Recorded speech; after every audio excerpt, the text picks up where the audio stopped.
كنتمنى تكونوا بخير وعلى خير وبصحه جيده. مرحبا بكم في اول فيديو ليا، معكم خوكم يحيى لوجيا في اول فيديو ليا في القناه. جا اليوم باش نعطيكم 7 ديال النصائح غتفيدكم باش تدخلوا الدخول المدرسي بطاقه جديده وبطاقه ايجابيه. المهم بغيتو تكونوا طلاب او تلاميذ متميزين وتجيبوا نقاط عاليه ان شاء الله. يلا خليكم مع الانترو ونبداو.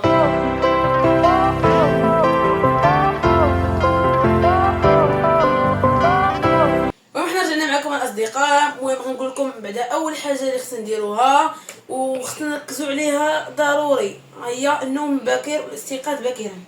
هذا النوم باكر اول حاجه كتدخل فيها نوم باكر والاستيقاظ باكرا في خطره وحده. الاستيقاظ، هاد الحوايج الاصدقاء خصكم تركزوا عليهم بزاف، حيت هما اللي كيقدوا لكم النمو ديالكم، كيقدوا لكم زعما النظام ديالكم كيفاش تفيقوا الصباح وكيفاش تاقلموا مع الدراسه، تفيقوا مع 7 الصباح وداكشي. المهم هذه اول حاجه. ثاني حاجه اللي عندها هي علاقه مع النوم باكر والاستيقاظ بكير اللي هي صلاه الفجر. الصلاه الاصدقاء كنوصيكم على الصلاه ضروريه حتى هي كتعاوننا في الدراسه ديالنا وكتعاوننا في الحياه ديالنا. المهم ثاني حاجه هي صلاه الفجر اللي كتكون مع ديك 5 ديال الصباح ولا شي حاجه، المهم بحال هكا 4:30 5 الا ربع بحال هكاك ضروري تصليوها.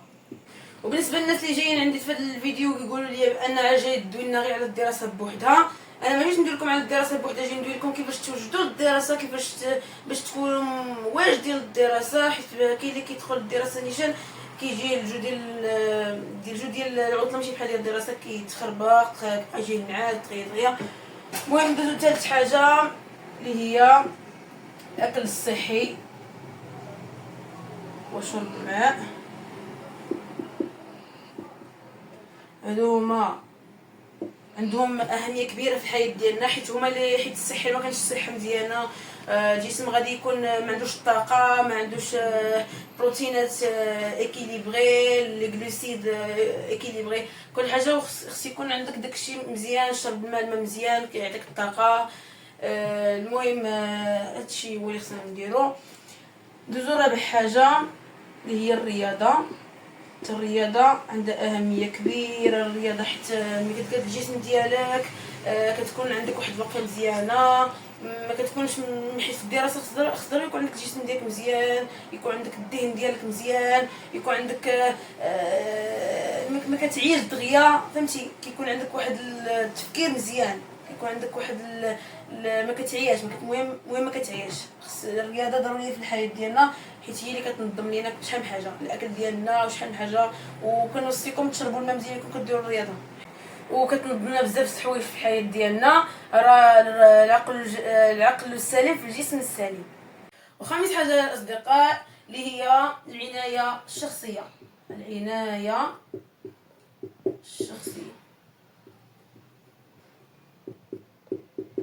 الشخصيه هي بان زعما بانكم نتوما في الافكار ديالكم، كيفاش تتعاملوا مع الاساتذه ديالكم، كيفاش مع هادشي خصكم تفكروا فيه مزيان.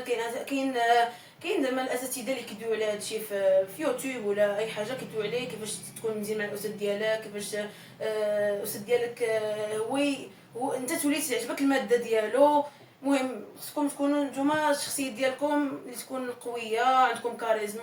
بالنسبه للاساتذه ماشي زعما تكونوا معاهم زعما مزيان باش يزيدوا لكم النقاط ولا شي حاجه، باش يكونوا معكم مزيان ويشرحوا لكم مزيان وانتم تحبوا الماده وما يديروش معكم هكا. كاين شي اساتذه ما يعجبهمش هادشي دابا اللي قلت. المهم التلاميذ خصو يكونوا مزيانين مع الاساتذه ديالهم، حيت ملي كتحب الماده حتى هي كتبغيك، حتى هي كتبقى تفهمها دغيا. ففين. المهم ندوزو لسادس حاجه اللي هي العنايه بالجسم. العنايه بالجسم اللي هي بحال دابا اللي عنده بحال دابا كاينه بيسين في الصيف، لا بيسين البحر الملحه كتبقى الشعر كيتشوك لك، كتولي سمر بحال اللي سماري دابا. المهم خصك تمشي للحمام، دير زعما تقطع شعرك، تحسنوا عند الحجام. بزاف د الحوايج كاين ما يدار بزاف. اللي بغى بحال دابا وشو كينوض ليه الحبوب ولا شي حاجه يدير شي ماسك ولا شي حاجه عادي، ماشي ماسك كيديروا البنات بوحدهم، كيديروا حتى الدراري عادي، ماشي شي حاجه اللي ما مزياناش. المهم هذه سادس حاجه اللي هي العنايه بالجسم. وغندوزو لسابع حاجه اللي هي راكم عارفينها بلا ما نقولها، اللي هي الدراسه او المراجعه. نراجعوا الدروس العام اللي فات اللي دوزنا، خصوصا اللي دوزنا في الدوره الثانيه. غادي تراجعوا الدروس، تقدروا ديروا شي تمارين باش تفكروا بعدا تردوا داكشي، ترجعوا باقيين تردوا الفهمه ديال الدروس. المهم ملي تفهموا الدروس خدموا تمارين، تعودوا. المهم نتوما بشويه بشويه داكشي تدريجيا، حيت المخ ديالكم دابا، حيت كاين اللي ما قرا حتى حاجه في الصيف عقلو كيكون بحال تقول شي مسدود، خصو بشويه بشويه بشويه بشويه الدماغ كيتفتح، فهمتوا؟ المهم قراو شي حاجه، وجدوا العام الجاي، ماشي ترهقوا كاع براسكم بزاف. المهم نتوما غير شويه شويه باش عقلكم يتاقلم مع الدراسه، باش ملي ترجعوا للدراسه ما تجيكمش حاجه في شي شكل. وبالنسبه بحال ملي كتبغي باش تعود راسك الفيق بكري، ماشي نهار تمشي فيه الدخول المدرسي غتمشي يلا فايق وتقول فين الاستاذ القي يكتب لكم داكشي الادوات اللي تكتبوا نتوما زيد 360 ورقات 300.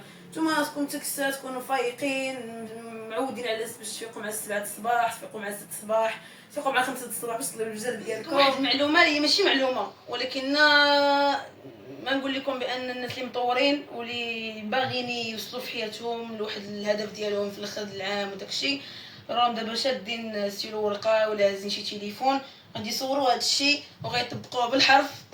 المهم الاصدقاء نخلي لكم الشاشه نيشان مع هكا باش تشوفوا داكشي مزيان. صافي السكرينه راه سكرينه. المهم الاصدقاء نكون وصلنا لنهايه ديال الفيديو، كنتمنى يكون عجبكم الفيديو. ايوا نتلاقاو في فيديو جديد ان شاء الله. السلام عليكم، الله يوفقكم.